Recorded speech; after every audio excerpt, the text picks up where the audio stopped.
Serial Anupama का आगे का आने वाला एपिसोड काफ़ी ज़्यादा इंटरेस्टिंग और ट्विस्ट भरा होने वाला है, क्योंकि यहाँ पर अब आपको आज देखने को मिलने वाला है कि जो अनुपमा है वो फाइनल्स में पहुँच जाती है राही के साथ में। क्योंकि जहाँ पर गणेश चतुर्थी के मौके पर राही को एक मौका दिया जाता है कि वो किसी भी एक टीम को एलिमिनेट कर सकती है। तो पहले तो दिखाया जाता है कि राही अनुपमा को बाहर निकालेगी, लेकिन न जाने क्या राही सोचती है और फिर अनुपमा को बाहर नहीं निकालती और वो कहती है कि वो ये मुकाबला लड़ेगी। और उसके बाद यहाँ अनुपमा तो खुश होती है, लेकिन राही उसके पास जाते उसके कानों में कहती हुई नजर आती है कि यहाँ से अच्छा है कि मैं आपको हारते हुए देखूं और आपकी वो मायूसी देखना मेरे लिए सबसे अच्छी बात होगी। वहीं जब राही घर लौट के आती है तो पूरे कोठारी परिवार वाले राही के ऊपर तमाम तरह के सवाल खड़े करते हैं। यहाँ तक कि मोटी बाई ये कहती हुई नजर आती है कि राही से ससुराल में रहती है, लेकिन इस लड़के का मन अब भी उसके मायके में लगा हुआ है और आज भी वो अपनी माँ के प्यार में पागल है। जिसके बाद राही के ऊपर तमाम इल्जाम लगते हैं, सभी लोग राही को भला बुरा कहते हुए नजर आते हैं और ऐसे में गौतम भी बोल पड़ता है। लेकिन यहाँ पर प्रेम गौतम को चुप कराता हुआ नजर आता है और कहता है कि वो उसका फैमिली मैटर है, उसमें वो कुछ भी नहीं बोल सकता है। जिसके बाद आपको देखने को मिलेगा कि पराग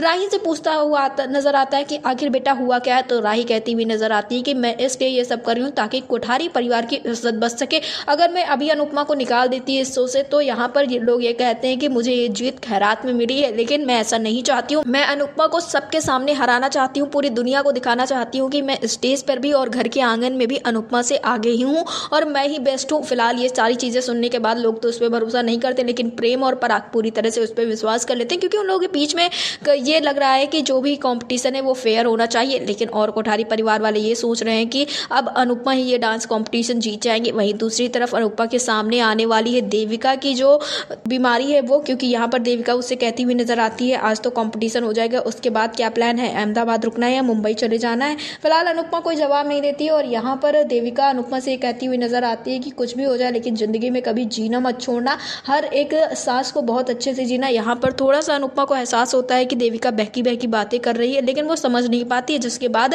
देविका की मेडिकल रिपोर्ट्स भी उसके हाथ लगती है, लेकिन देविका उसे पढ़ने नहीं देती और उसके हाथों से छीन लेती है। फिलहाल तो इन सारी चीज़ों के परे अब देखने ये होगा कि आखिर आज रात में इस फाइनल कॉम्पिटिशन में जीतता कौन है, किसकी होती है जीत और किसकी होगी यार। ये सारी चीज़ें देखना काफ़ी ज़्यादा इंटरेस्टिंग होने वाला है। सीरियल अनुपमा से जुड़े ऐसी लेटेस्ट अपडेट्स के लिए हमारे चैनल को सब्सक्राइब करें, वीडियो को लाइक करें और शेयर करें।